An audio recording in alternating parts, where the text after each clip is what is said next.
우리는 역사상 가장 중요한 시점을 지나고 있습니다.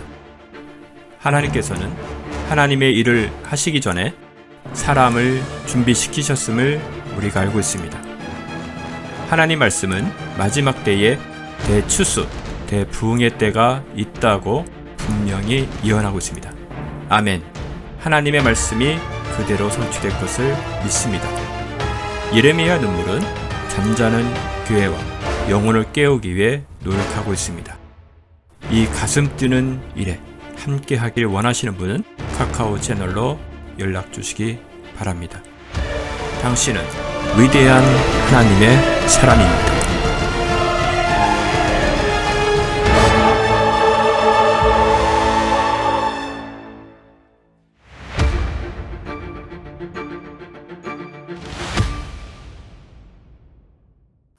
함께 보도록 하겠습니다. 룻기 1장입니다. 16절에서 18절의 말씀입니다. 제가 봉독해 드리겠습니다. 룻이 말하기를 나로 어머니를 떠나라고 하거나 어머니를 따르는 것에서 떠나 돌아가라고 강권하지 마소서. 어머니가 가시는 곳에 나도 가고 어머니가 유숙하는 곳에 나도 유숙하리이다. 어머니 백성이 내 백성이 되고 어머니 하나님이 내 하나님이 되시리이다. 어머니께서 죽으시는 곳에서 나도 죽고 거기서 장사되리니 죽음 외에 그 무엇이 어머니와 나를 떼어놓는다면 주께서 내게 벌을 내리시키고 더 내리기를 원하나이다 하더라. 아멘. 구약에 있는 내용들이라면 역사적인 내용들도 있고 예언적 내용들도 있지요. 구약에 있는 내용들은 뚜렷이 이 내용이 무엇이라고 이렇게 구약에서 정확하게 우리에게 알려주지 않아요. 그래서 구약은 보통 우리가 이런 사건들이 있었지, 룻기 주제는 이런 거고 사사기는 대략 이런 이야기고 역사적으로 내용을 그냥 알고 있을 뿐이지 이 내용이 뚜렷이 무엇을 말하려고 하는가에 대해서는 사실 구약에서는 아무것도 답을 해주지 않기 때문에 잘 몰라요. 그래서 구약은 전부 다 예언적 성격을 가지고 있습니다. 근데 그 예언이라는 것이 예언서에서만 예언이 있는 것이 아니라 모세오경에도 예언이 있고 사사기에도 예언이 있고 룻기에도 예언이 있어서 구약 홀로 남아있으면 이건 하나의 스토리, 역사적 이야기에 불과하지만 신약에 와서 이 구약에 있었던 역사적 스토리들이 어떤 예언적 성격을 가지고 있었는가를 신약에서 설명해 주기 때문에 만약에 신약에서 설명되지 않은 이야기는 구약에 그냥 하나의 이야기식으로 남아있을 뿐이죠. 그런 차원에서 보면 이 룻기는 굉장히 중요한 예언적 사건을 가지고 있어요. 사건은 사건인데 이것은 굉장히 중요한 예언을 담고 있는데 룻기가 구약에서 참 중요했던 내용들이 룻기하고 아가서예요. 근데 이 룻기와 아가서는 오랫동안 해석이 되지 않은 해석을 시도해 볼 수 없었던 내용이기도 합니다. 이제 마지막 종말이 가까워 오면서 룻기가 가지고 있는 그 예언적 메시지가 무엇인지를 우리가 유대인들이 이방인들에게 알려주면서 룻기에 굉장한 충격을 받은 게 사실 우리 이방 교회입니다. 이 룻기가 얼마나 깊은 예언적 성격을 가지고 있는지를 오랫동안 이스라엘이라는 민족 자체를 배제한 상태에서 성경이 계속 해석되어 왔었기 때문에 드디어 이스라엘이 1948년도 이스라엘로 회복해 돌아가고 이 돌아간 사건 때문에 룻기가 드디어 열리기 시작했고 이 룻기가 이토록 깊고 깊은 예언적 메시지를 담고 있다는 것에 대해서 사실은 우리에게는 너무나도 큰 충격을 받았던 것이 이 룻기입니다. 룻기를 제가 이렇게 여러분들에게 또 이게 참 깊고 깊은 예언적 성격을 가지고 있다라고 제가 여러분들에게 이렇게 계속 말씀드리는 이유도 여기에 이 사건이 너무나도 중요하기 때문에 이렇게 말씀을 드리는 것입니다. 예를 들어서 루키 하나만 가지고 이렇게 얘기하면 뭐 이렇게 루키가 그토록 깊은 예언적 성격을 가지고 있느냐라고 생각을 하시겠지만 성경에 보면 아브라함이라는 한 인물이 성경 전체의 믿음을 설명할 때마다 등장을 하고 있다는 것이 아브라함이라는 한 인생이 그 아브라함이라는 한 인생이 하나님 앞에 믿음을 인정받는 것으로 끝나려고 우리에게 그 아브라함의 믿음을 아브라함은 이런 사람이라고 하나님께서 내세우려고 하는 것이 아니라 아브라함은 어떻게 믿음이 시작되었고 어떻게 믿음이 자라갔으며 그 믿음의 정점이 무엇인가를 하나님과 아브라함 생애 속에서 함께 하시면서 계속 하나님께서 아브라함에게 또 그 한 걸음 더 나가도록 그 믿음을 또 심어주시고 믿음을 심어주시고 심어주어서 결국 그 믿음이 모리아산에서 이삭을 드린 사건, 곧 십자가의 죽음과 부활을 하나님 앞에 신앙 고백한 것이란다. 그것은 아브라함에게서 나온 믿음이지만 그 믿음이 믿음 되게 만든 장본인은 나다라고 하나님이 그렇게 설명을 해주고 싶은 것이죠. 또 야곱은, 그러니까 이삭은 소망을 상징합니다. 믿음은, 아브라함은 믿음을 설명하기 위해서 등장한 사건, 인생이라면 이삭은 소망을 우리에게, 하나님 나라의 소망을 가진 자가 어떻게 살아가는가, 나는 날마다 죽노라 라고 말한 것처럼 모리아산에서 이미 죽었던, 세상에선 죽고 그리스도 안에서 거듭난 하나님의 성도들의 삶은 이러이러하단다 라고 하나님께서는 이삭을 통해서 거듭난 성도들이 살아가는 방법, 살아가는 내적 어떤 마음, 그 다음에 세상을 대하는 태도, 이런 것이 무엇인지를 하나님은 이삭을 통해서 설명하고 싶은 것이고, 야곱을 통해서 하나님께서 우리에게 하고 싶은 것은 사랑이 무엇인지를, 라헬과 야곱의 사랑, 그 사랑의 관계를 우리가 하나님과 우리의 사랑이라는 관계 속에서 우리에게 설명하고 싶은, 그래서 믿음, 소망, 사랑, 이렇게 믿음은 아브라함, 소망은 야곱, 소망은 이삭, 그 다음에 사랑은 야곱, 이렇게 해서 이렇게 이제 접목이 된다는 것이죠. 그래서 구약은 사건 혼자만 남아있으면 아브라함이 그냥 뭘 이야기하는지 모르는데 신약에 와서 이것을 하나님께서 어떻게 접목시켜서 아브라함을 이해해야 되는지, 이삭을 이해해야 되는지, 야곱을 이해해야 되는지. 그래서 이 한 사람들이지만, 한 인물들이지만 이게 다 뭐가 있다고요? 인물 속에 예언이 있다는 것이죠. 오늘 루키도 이 룻이라는 엘리멜렉이라는 한 가정 이야기지만 이 가정 이야기가 마치 이스라엘 전체의 미래를 예표하듯이 바로 이런 차원에서 보면 이스라엘을 이해하기 위해서는 이 룻기가 우리에게 설명하고 싶어하는 이 내용을 우리가 마음속에 담지 않고는 결코 우리가 이방인과 유대인 관계 속에서 우리가 어떻게 이방인이 유대인과 이렇게 접붙이게 되는지를 그저 로마서에서는 교리적으로만 설명할 뿐이지 실제 어떻게 접붙여졌는지를 룻기에서 설명해 주고 있는 내용이 바로 이 룻기입니다.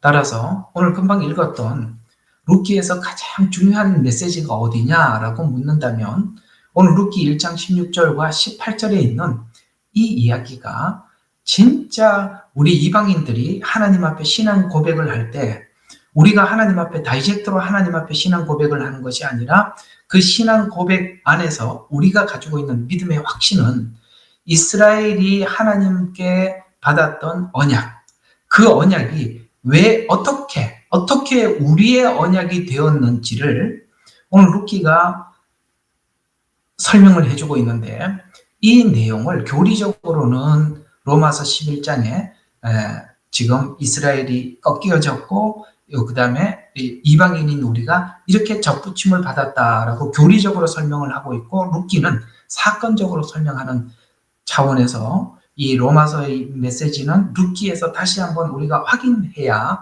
그것이 진짜 믿음이 되니까, 그런 차원에서 오늘 이방인인 이 룻이 나오미에게 어떻게 신앙 고백을 했는지를 우리가 한번 생각해 보자라는 차원에서 오늘 이 말씀을 여러분들과 함께 나누어 보도록 하겠습니다. 자, 우리 지난주, 그러니까 지지난주, 이렇게 한 3주 전에 여러분들과 함께 했던 룻기, 오르바 교회에 관한 이야기를 여러분들에게 잠시 말씀을 드렸죠. 자, 지금까지는 이스라엘이 AD 70년에 온 세계로 흩어졌습니다. 지금 이제 알리아 운동이 한참이죠.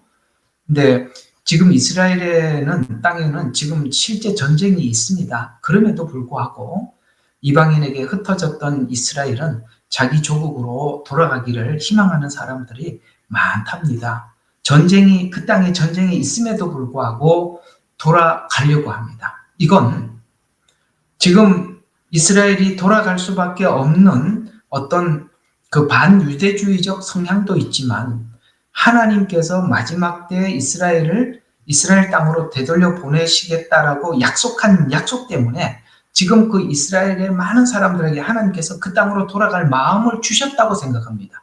상황이 그래서 돌아가는 것이 아니라, 하나님이 상황도 상황처럼 만들기도 하시지만 각자들 마음속에 이제 이스라엘로 돌아가겠다. 비록 그 땅에 전쟁이 있지만, 그럼 전쟁이 있는데 누가 돌아가고 싶겠어요? 그럼에도 불구하고 이스라엘 땅으로 많은 사람들이 돌아간다는 것은 하나님께서 이미 예언하셨고, 그 예언에 따라서 각 사람들에게 마음을 부어주시기 때문에 그렇다고 생각합니다. 그런데 우리가 오늘 룻기에서 이방인 된 우리 교회들이 우리가 하나님 주시는 이 말씀을 깊이 한번 점검해야 될 부분이 뭐냐면, 지금까지 이상하게 이 교회가 이런 일이 전에는 없었는데 이 교회 안에서 이런 일이 있다는 게 참 신기해요. 예를 들어서 이런 것입니다. 이스라엘 백성들이 그러니까 지금 고토로, 지금 이 이스라엘로 돌아가기 이전에 있었던 교회들은, 그 각 교회들이 나는 이스라엘에 대해서 이렇게 생각한다, 저렇게 생각한다라는 그런 이스라엘과 하나된, 연합되었다, 나는 이스라엘과 연합할 마음이 없다, 이런 표현들을 이스라엘이 지금 1948년 이전에는 그런 게 일반 교회 안에 그런 게 없었어요. 대략 없었어요. 그런데 정말 이상하게도 알리아 운동이 일어나면서부터 교회가, 내가 이스라엘과 연합됐던 교회들은 지금 현재 이스라엘이 일어나는 모든 일들을 보면서 하나님께서 마지막 때 언약한 언약이 성취되어 가고 있고, 이때 그 이스라엘을 향해서 하나된 교회들은 이스라엘과 하나 되었다고 고백을 하는가 하면, 놀랍게도 이 반 이스라엘 운동을 하고 있는 사람들이, 많은 사람들이 교회가 반유대주의적 이스라엘 운동을 하고 있다는 것입니다. 이 일이 이스라엘이 이스라엘로 돌아가기 이전에는 이런 일이 없었어요. 대략 없었어요. 그런데 이상하게도 이스라엘이 지금 알리아 운동이 일어나면서 교회 안에 동일하게 이런 일들이 일어나고 있다는 것에 대해서, 오늘 여기 룻기가 베들레헴에서 지금 하나님께서 양식을 주셨다라는 소식을 듣고 나오미가 지금 베들레헴으로 올라가는 사건은 똑같이 알리아 운동에 대한 예언을 여기 룻기가 가장 먼저 기록을 했고, 훗날 이 예언서들, 예를 들어서 예레미야, 이사야, 그 다음에 그 에스겔, 이런 모든 예언서를 기록한 그 선지자들이 이 알리아 운동에 대한 예언을 했지만, 실제 오늘 이 가장 오래된, 그러니까 룻기가 이 예언을 한 가정의 예를 들어서 예언했었다는 거죠. 이 예언이 이제 나중에 다른 선지자들의 예언에 의해서 조금 더 구체적으로 설명되었을 뿐이지, 이 룻기가 그 이야기인데, 오늘 여기서 룻기를 쭉 보면 나오미가 지금 베들레헴으로 돌아가는 이 시점에 두 교회, 이방 교회를 상징한, 하나는 오르바 교회와 룻의 교회는 이방 교회를 상징하는데, 이제 나오미가 올라갈 쯤 무슨 일이 일어나느냐? 오르바는 나오미를 떠나가게 되고, 룻은 나오미를 따라갑니다. 이와 같이 이스라엘의 알리아 운동이 있을 때 이방 교회는 이스라엘과 헤어지는 교회가 있는가 하면 이스라엘과 연합하는 교회가 있더라는 것에서 오늘 이 예언이 참 신기하죠. 돌아가려고 할 때 이게 나누어지더라. 그전에는 이런 일들이 없었는데 이렇게 되는 것입니다. 그러면 이게 헤어지는 일들이 이렇게 나오는데, 자, 그러면 우리가 베들레헴에 양식을 주셨다는 소식을 듣고 나오미가 올라가기로 결정을 하는데, 자, 1장 6절에 보면 이렇게 성경은 룻기 1장 6절에 이렇게 말씀하고 있습니다. 한번 보시면, 그 후에 그녀가 두 며느리와 함께 일어나 모압 지방으로부터 돌아오려 하였으니, 여기 이제 흩어진 이스라엘이 돌아가려고 하는 그걸 이야기하는 거거든요. 이는 주께서 왜 돌아가려고 했냐면, 이는 주께서 어떻게 그의 백성을 찾아보시며, 그러니까 지금 완전히 이렇게 흩어져 있는데 이제 찾아보시며 그들에게 양식을 주셨는지. 이 양식은 뭡니까? 이제 우리가 흔히 말하는 이게 복음입니다. 십자가 복음. 예수님에 대한 시야가 열리는 거죠. 그 마지막 때 이스라엘은 예수님에 대한 시각이 열릴 것입니다. 그래서 그것을 주셨는지 그녀가 모압 지방에서 들었다. 쉽게 말해서 이스라엘은 전 세계에 흩어진 상태에서 그 소식을 듣는 거예요. 이스라엘이 회복했다는 소식을 듣고 드디어 이스라엘의 메시아닉이 생기기 시작했다는 소식을 듣게 되고, 여러분, 온 세상에 흩어져 있는 선교사들이 공통적으로 하는 말이, 그렇게 지독하게 예수님을 거부한 북한도, 이란도 그렇게 예수님을, 교회를 핍박하는 그곳에도 그렇게 복음이, 그래도 예수 믿는 사람이 생기는데, 이스라엘 선교사들은 정말 평생을 사역을 해도 한두 가정을 하나님 앞에 전도하기가 힘들었다는 것이 이스라엘 선교사님들의 고백입니다. 실제 그렇습니다. 안 됩니다. 그런데 놀랍게도 이스라엘이 지금 하나님 앞에 돌아온다는 것은, 우리는 지금 현장에서 사역을 안 해봤기 때문에 모르지만 현장 사역을 했던 그 선교사님들은 기적 중에 기적이라는 거예요. 있을 수 없는 일이 일어나고 있다는 겁니다. 한 가정이 돌아오고 두 가정이 돌아오고 예수님에 대한 이 복음에 대해서 받아들이기 시작했다는 것은 너무나도 놀라운 일이에요. 여러분, 이 지금 이스라엘이 돌아오기 시작한 게 정말 얼마 되지 않습니다. 최근에 일어났던 일들인데 지금 기하급수적으로 일어나고 있고, 지금 이스라엘의 이 전쟁 가운데 너무나도 많은 사람들이 회심하고 예수님 믿고 돌아오고 있다는 소식을 우리는 그런 그 선교 루트를 통해서 저희들이 계속 듣고 있거든요. 너무나도 놀라운 기적입니다. 그 이야기에 대한 예언을 성경에 이 룻기 1장 6절, 이스라엘 백성들을 찾아보셨다라는 의미를 성경은 구체적으로 이렇게 하고 있어요. 여러분, 마태복음 21장 18절부터 21절. 다시 한번요. 마태복음 21장 18절에서 21절. 자, 이런 말씀이 있습니다. 자, 이른 아침에 성으로 돌아오실 때에 시장하신지라 길가에 무화과나무 한 그루를 보시고 그 나무에 열매가 있는가 하여 가보셨으나 잎사귀만 있고 열매가 없더라. 지금 이건 뭘 상징하느냐면 이스라엘의 현재 상황을, 예수님이 오셨을 때 그 이스라엘의 상황을 이야기하는 것입니다. 여러분, 우리가 무화과나무를 심은 것은 잎사귀를 위해서 심은 게 아니라 열매를 위해서 심잖아요. 그런데 지금 이 이스라엘은 아시다시피 그 무화과나무는 이스라엘을 상징적으로 의미하고 있어요.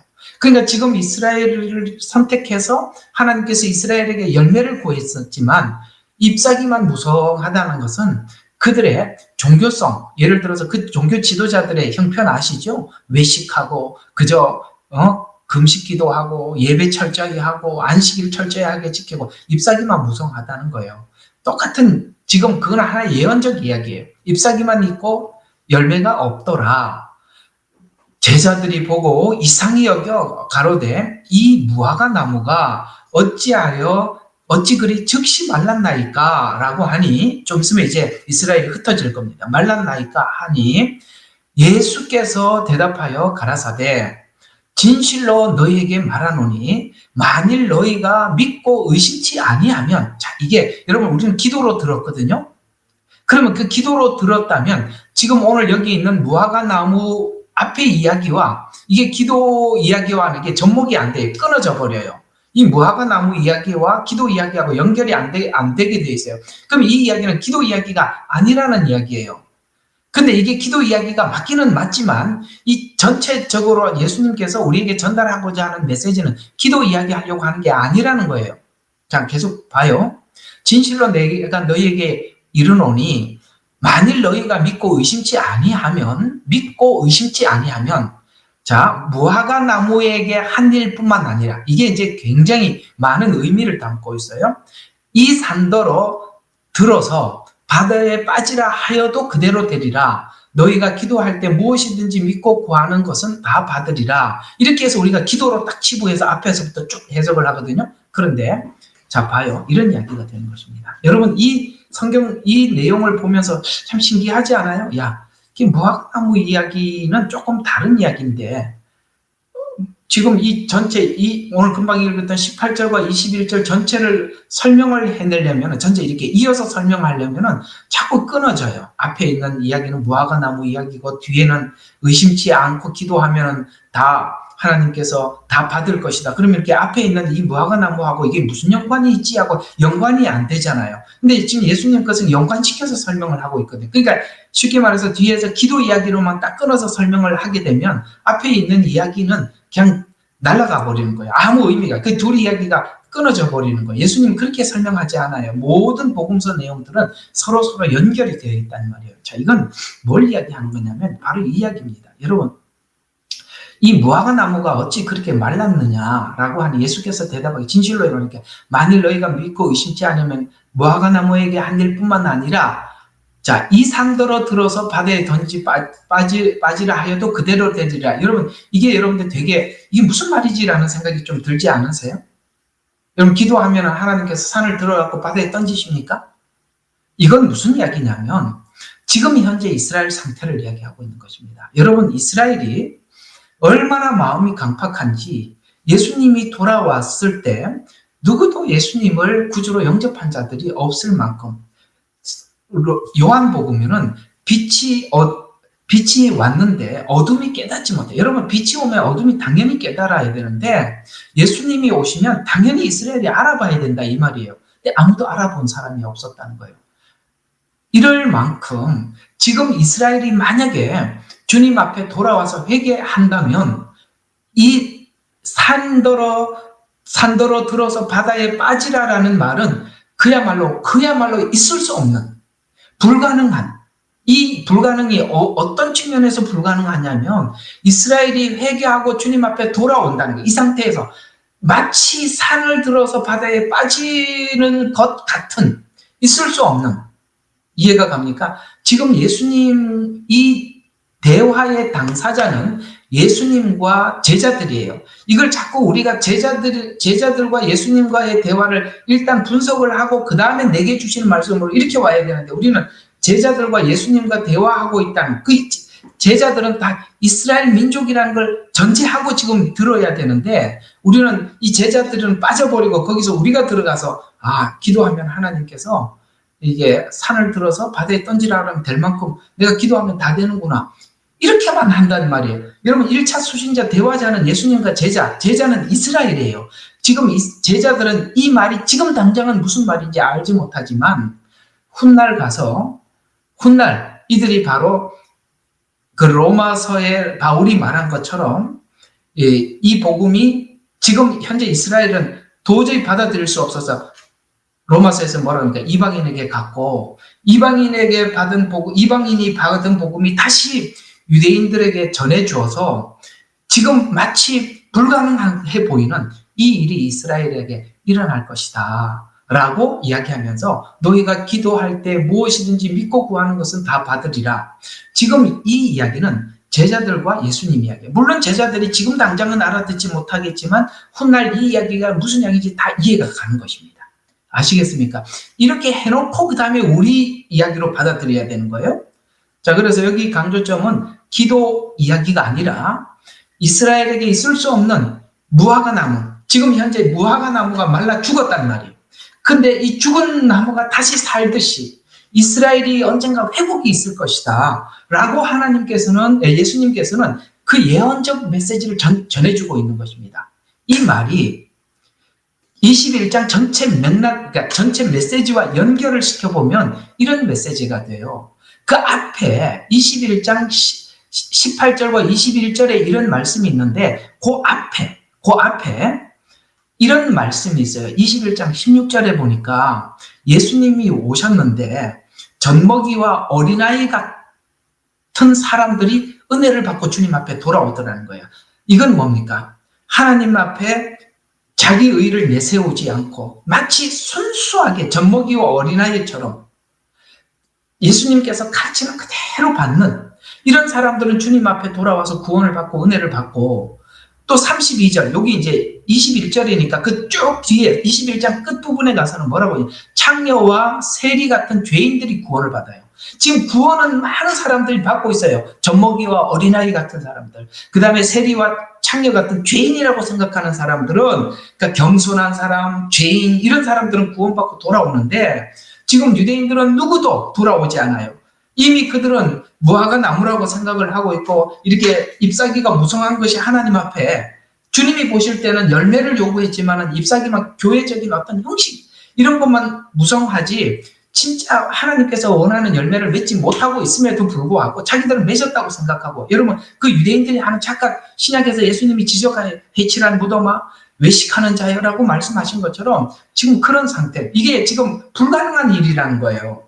그런데 지금 한쪽에서는 구원이 있는데 이쪽은 전혀 예수님을 받아들이지 못하는, 마치 산이 바다에 던져지는 것 같은 불가능한 일들이 너희 제자들 곧 이스라엘에게 일어나게 될 것이다 라는 이야기인 것입니다. 그러면 이 죽은 무화과 나무는 조금 있으면 이스라엘이 다 전 세계로 흩어질 거예요. 룻기가 그 예언을 하고 있고, 그 다음에 예수님께서는 또 그 예언을 하시고, 그 다음에 마태복음 24장에 보면 아까 21장에 말라 죽었던 무화과 나무 이야기를 이 마지막 종말을 설명하면서 다시 꺼내 들고 옵니다. 신기하죠? 21장에 나와 있던 이 무화과 나무가 말라 죽은 무화과 나무가 살아날 것을 24장에서 이렇게 표현하고 있어요. 자, 마태복음 24장 32절부터 35절입니다. 자, 무화과 나무의 비유를 배우라. 그 가지가 연하고 잎이 돋으면, 아까 뭐예요? 말라 죽었어요. 그런데 무슨 일이 일어나요? 가지가 연하고 잎이 돋으면 여름이 가까운 줄 아나니 것같이 너희도 이 모든 일을 보거든. 이 모든 일을 보니까 이스라엘이 다 흩어졌어요. 21장에는 흩어질 것을 예언하고 말라 죽었어요. 그런데 그 이스라엘이 회복한다는 거예요. 그래서 이 일을 보거든 인자가 가까이 문 앞에 이른 줄 알라. 이스라엘이 회복하면 주님의 재림이 가까운 줄 알아. 왜? 재림은 뭐와 연관이 있죠? 이스라엘의 회복과 연관이 있어요. 그래서 제가 이제 계시록 가면서 왜 마지막 때가 부흥기인지를 말씀을 드렸던 말씀처럼 이 무화과 나무가 돌아오듯이 이스라엘이 돌아와서 그 땅에서 하나님께서 이스라엘 전체의 회복을 일으킨다는 말이죠. 그래서 인자가 가까이 문 앞에 이른 줄 알라. 자, 내가 진실로 너희에게 이르노니, 이 말이 참 중요해요. 이 세대가 지나가기 전에 이 모든 일이 이루어지리라. 이 세대는 다니엘의 70일에를 이야기하는 거예요. 70일에. 69일에는 끝났죠? 그런데 마지막 한 일회가 남아있어요. 그래서 70일회가 끝나는 그 시점이 언제냐? 예수님 초림이. 예수님께서 나귀를 타고 성에 입성하는 그 시간이 69일회가 끝납니다. 다니엘이 말한 69일회가 끝나고, 그 다음에 예수님께서 입성하고 십자가에 죽으시고 난 이후에 이스라엘 백성들은 AD 70년에 모두 다 전 세계로 흩어지죠. 그리고 이제는 흩어진 이 시간은 이스라엘 입장에서 보면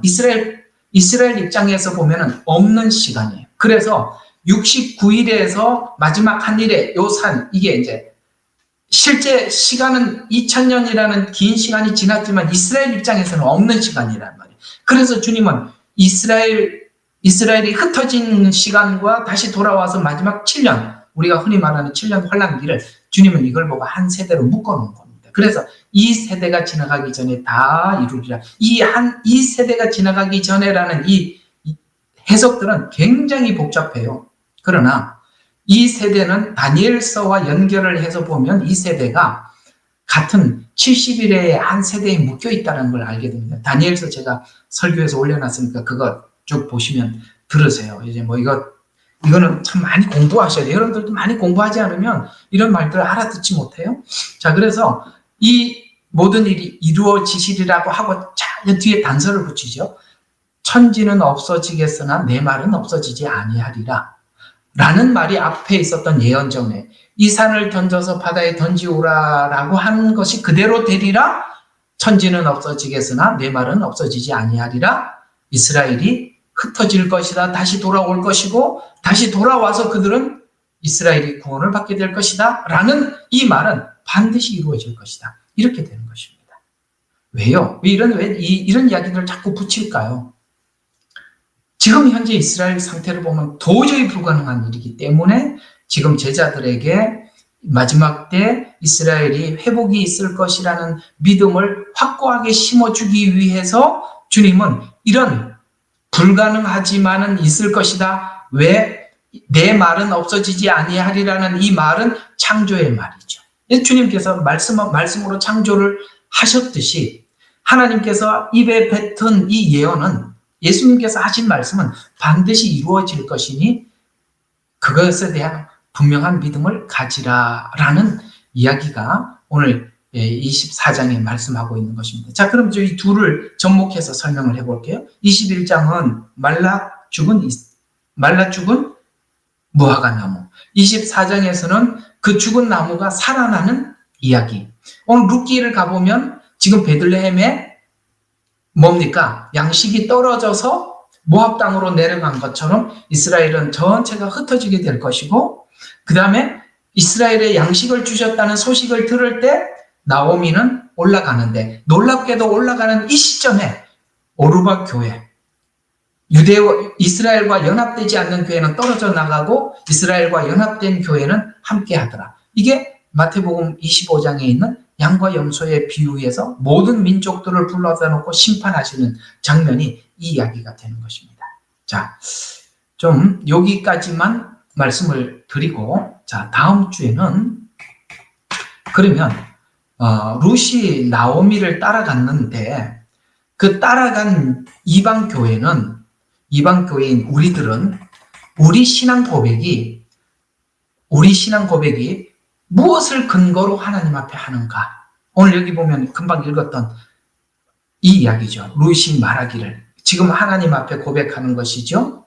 나로 어머니를 떠나라고 하거나 어머니를 따르는 것을 떠나 돌아가라고 강권하지 마소서라고 말하는 것은 내가 하나님을 떠나는 것을 강권하지 마소서라는 말로 할 수 있지만 이방인인 우리는 성경을 기준으로 예수님을 믿는 거 아니겠습니까? 그러면 이 성경에 있는 모든 내용은 이스라엘의 역사요, 이스라엘과 하나님 앞에 한 언약이요. 그러니까 우리가 성경대로 신앙 고백을 하는데 이 성경대로 신앙 고백은 어머니가 받은 약속 이렇게 되는 것이죠.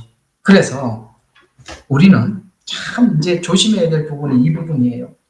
우리가 예수님을 믿는다라고 하면서 우리가 믿는 이 믿음의 신앙 고백은 성경을 근거로 하는 것인데 성경은 누구에게 준 것이냐? 하나님께서는 이스라엘에게 주신 것이에요. 그 이스라엘에게 준 성경을 우리가 성경을 통해서 하나님의 약속을 믿고 이스라엘의 2000년 전에 온 예수님을 믿고 그래서 우리가 이스라엘과 접붙여짐으로써 이스라엘의 언약이 내 언약이 되고 이스라엘의 믿음이 내 믿음이 되는 거예요. 그래서 이방 교회가 잘 들어요. 혼자 독단적으로 떨어져 나가지 않는다는 거예요. 오늘 이 오르바는 그냥 이스라엘에서 떨어져 나갔습니다. 떨어져 나갔어요. 이게 지금 로마서 9장부터 11장이에요. 떨어져 나간 교회는 하나님과 관련이 없는 것입니다. 지금 우리가 대략 보면 어떤 교회는 이스라엘에 대한 이야기를 하면 교회가 더 막 나서서 도리어 그 이스라엘이 아닌 하마스나 혹은 저기 헤즈볼라나 아니면 이란이나 이런 사람들은 정확한 이스라엘 막 이렇게 이야기를 하시는 분들이 계시는데 우리가 복음을 제대로 안다면 절대 그럴 수 없는 것입니다. 오르박 교회는 마지막 종말 때 분명히 드러나는 것입니다. 우리가 뿌리 없이 다음 주에 해야 될 메시지지만 요거를 좀 더 해야 오해가 없을 것 같으니까 요 성경을 한 번만 더 한 군데 보겠습니다. 이게 이 말이에요. 로마서 11장 17절부터 21절 한번 보시죠. 이렇게 이야기하고 있습니다. 이 접붙인 데서 떨어져 나간 교회는 아무 의미가 없다. 자, 보세요. 또한 가지 얼마가 꺾였는데 이건 뭡니까? 이스라엘이 지금 하나님께서 이렇게 이스라엘을 흩으셨다라는 이야기예요. 꺾여졌어요. 이스라엘이 꺾여졌습니다. 근데 돌감람나무는 이방인을 이야기하는 거죠. 참감람나무는 유대인을 이야기하고 있는데 돌감람나무인 내가 그들 중에 접붙여져서 그렇습니다. 우리는 그들에게 접붙여져서 어떻게 됐습니까? 감람나무 뿌리와 진에게 함께 참여하게 되었은즉 이렇게 그렇죠. 우리는 원 감람나무가 아니에요. 우리는 돌감람나무 꺾여졌기 때문에 접붙여졌던 거예요. 그래서 우리가 접붙여졌기 때문에 그 진에게 함께 참여하게 되는 거죠. 우리는 접붙여져서 그 진에게 뭡니까? 이스라엘의 언약이 내 언약이 됐다는 거예요. 그 진에게 참여하게 되었은즉 내가 그 가지들을 향하여 자랑하지 마라. 이게 뭐죠? 저는 이 자랑하지 마라는 말을 우리가 지나가겠지만 저는 지금 신학자로서 그러니까 신학한 자로서 보면 이게 바로 하나님께서는 이스라엘을 버리고 우리와 약속했어라는 네가 원가지가 아닌데 원가지라고 말하는 대체 신학 이야기를 여기서 지적하고 힌트를 줬다고 생각합니다. 분명히 말했습니다. 내가 그 가지를 향하여 자랑하지 말라고 했습니다. 우리는 언약의 당사자가 아니거든요. 그래서 자랑할지라도 내가 뿌리를 보존하는 것이 넌 뿌리가 아니니까 참감람나무가 아니니까 내가 뿌리를 보존하는 것이 아니라 우리가 뿌리가 아니니까 뿌리가 너를 보존하는 거예요. 이게 지금 착각하는 거죠. 우리가 뿌리가 아닌데 우리가 뿌리라고 거짓말하는 거예요. 속은 거라 이 말이에요. 대체 신학이 바로 그 이야기예요. 뿌리가 너를 보존하는 것이니 그러면 내가 말하기를 가지들이 꺾인 것은 나로 접붙여지기 위함이라 하리라. 옳도다. 그들은 믿지 아니함으로 꺾여졌고 아까 꺾여졌다고 했잖아요. 가지 얼마가 꺾여졌는데 왜 꺾여졌다고요? 예수님이 오셨는데 믿지 않아서 꺾여졌다는 거예요. 그래서 이방인에게 흘러갈 거예요. 그래서 믿지 아니함으로 꺾여졌고 너는 믿음으로 말미암아 섰느니라. 높은 마음을 품지 말고 도리어 두려워해라. 하나님께서 원가지도 아끼지 아니하셨은즉 너도 아끼지 아니하리라 라고 분명히 경고하고 있어요. 이 말이 다 함축하고 있는 것입니다. 이 말을 오해하지 말아야 돼요. 우리가 유대인들이 신앙생활하듯이 율법을 지키고 안식일을 지키고 또 그런 이상한 사람들이 또 나왔어요. 아니요. 그 말이 아니라 우리는 유대인들이 전해준 이 성경, 이 복음을 가지고 우리가 예수님을 믿었더니 이게 지금 유대인들이 꺾여졌고 우리가 거기서 접붙여져서 그들의 언약이 우리 언약이 됐지 우리가 언약의 주체나 당사자가 아니라고 분명히 경고하고 있어요. 왜? 시간이 지나면 이스라엘은 나라가 없고 흩어져 있고 국가가 없으니까 이것이 마치 우리 교회에게 이스라엘의 특권이 돌아온 줄 알고 그래서 우리가 지금까지 구약에 있는 모든 성경도 이스라엘이라는 단어가 나올 때마다 교회라고 이해를 했는데 그 이스라엘은 하나님께서 마치 산이 바다에 던져준 거 던져지면 그대로 되는 것 같이 있을 수 없는 일이 이스라엘에게 일어났고 있을 수 없는 이스라엘의 구원이 시작되었다라고 예수님은 이렇게 우리에게 설명을 하고 있는 것입니다. 오늘 이 말씀 오늘 한 번에 이해가 안 되시면 또 마음에 두고 또 읽고 그러다 보면 여러분 성경이 이렇게 닫혔던 성경들이 있죠. 이런 내용들이 안 열려서 닫혔던 성경들이 많은 부분들이 열리게 될 것입니다. 사실은 우리가 이스라엘이 닫혀 있어서 이스라엘에게 했던 수많은 약속들과 언약들을 보지 못하고 특별히 이스라엘이 닫혀 있으면 마지막 종말을 보지 못하게 되는 것입니다. 누구만이 종말을 보느냐? 이스라엘을 아는 자만이 종말을 보게 돼요. 왜? 하나님은 이스라엘을 시간표로 쓰시거든요. 눈동자라고 말씀하셨거든요. 이렇게 우리는 이스라엘과 다른 게 아니라 모든 기독교는 유대교를 중심으로 해서 나온 것입니다. 그렇다고 해서 유대교가 지키고 있는 안식일이나 율법을 지킨다 이런 얘기가 아니에요. 그렇게 이야기하는 사람들은 이단입니다. 제가 그 얘기를 하는 게 아닙니다. 오늘 단순히 성경이 지적하고 있는 이 내용을 우리가 받아들이라. 그렇다면 우리가 어떻게 하나님 앞에 신앙 고백하느냐? 어머니의 하나님이 내 하나님, 내 아버. 아시겠어요? 어머니의 하나님이 내 하나님이에요.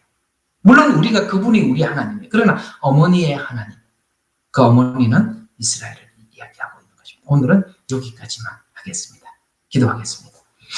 하나님, 구약에 있는 많은 사건들은 예언적 성격을 가지고 있습니다.